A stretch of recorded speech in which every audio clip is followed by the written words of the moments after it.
నీ సృష్టికి ఒక కారణం ఉంది. నువ్వు అనేవాడివి, నువ్వు అనేదానివి ఉనికిలోకి వచ్చావంటే నువ్వు కోరుకుంటేనో లేకపోతే మీ అమ్మా నాన్న కోరుకుంటున్నావు కాదు.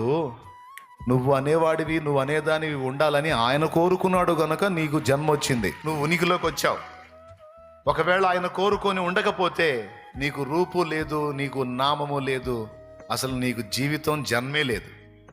కొంతమంది వాళ్ళ జీవితంలో ఎదురయ్యే సమస్యలను బట్టి, శ్రమలను బట్టి తరచుగా ఈ మాట అనుకుంటారు, నేను ఎందుకు పుట్టానో అర్థం కావట్లా, అసలు నేను ఎందుకు బతుకుతున్నానో అర్థం కావట్లా, అసలు ఆ దేవుడు అనేవాడు నన్ను ఎందుకు చేసి భూమి మీద పడేసాడో నాకు అర్థం కావట్లా, ఈ జన్మ లేకపోతేనన్నా బాగుండేదని అప్పుడప్పుడు డైలాగులు వేస్తుంటారు.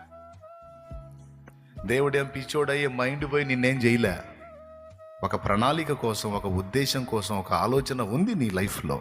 నీ విషయంలో దేవుడు కొన్ని ఆలోచనలు కలిగి ఒక కారణాన్ని యోచించి దాన్ని బట్టి నిన్ను భూమి మీద పుట్టించాడు అనేది